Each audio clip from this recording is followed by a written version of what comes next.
It takes some special grapes to make good wine in Minnesota. At this year's State Fair, you can learn everything you'd ever want to know about Minnesota wine country. Edward Moody is live at the State Fair this morning. And Edward, I know this is becoming a booming business for the state. It really is, Jamie. And you know, not only can you learn everything you ever want to know, you can taste everything you ever wanted to taste from Minnesota wine country. We are at the Minnesota Wine Country building here at the State Fair, joined by Paul Quass. He is with St. Croix Vineyards out in Stillwater. Good morning, Paul. Good morning, Edward. Happy to have you. Thank you. Happy to be here with this wine this morning. You can't beat this, right? That's right. Breakfast of Champions. Let's talk about what's new this year here in the building. You guys have dessert wines for the first time, right? First time we added a flight of 3 different dessert wines.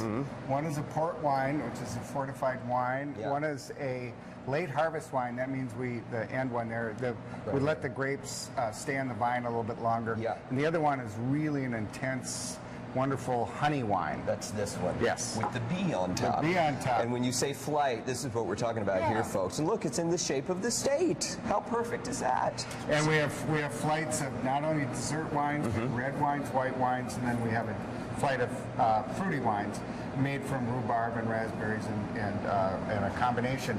So you can get it. You can try out different Minnesota wines without buying a whole glass. And I love that some of these wines are not made with grapes. You have some new reds that are made with grapes. Yes. Let's talk about the grapes though real quick, because we have some here in front of us. We've heard the reports this year because of the bad, harsh winter.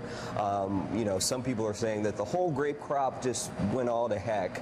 You say not so much. That's a slight exaggeration of the problem.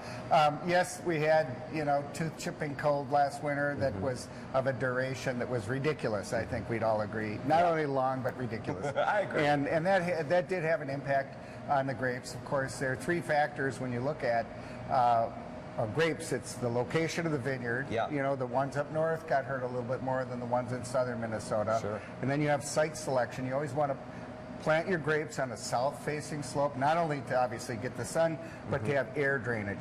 If your grapes were planted at the bottom, down on a low point, the cold air is going to flow down there, sit on top of the vines. So and the third thing is the selection of the grape varieties to grow. And some are more winter hardy than others. And the University of Minnesota, they are great breeders, and they provide some hardy grapes for us.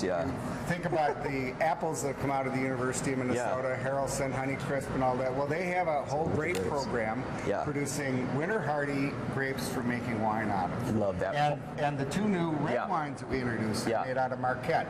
And that's the most recent release out of the grape breeding program at the University of Minnesota. Okay, we got to go. We'll come back next hour. We'll talk a little bit more about wines, grapes, and take a look over here. You got to talk about some fair food. Ooh. Can anyone say wine smoothie? Oh. As you said, breakfast of champions. I can say it, and I might want one. Wine smoothie. All right. Thanks, Edward. Yeah. Nice I'm mix. intrigued. Yeah. Yeah, that would be a great one. All right, cool.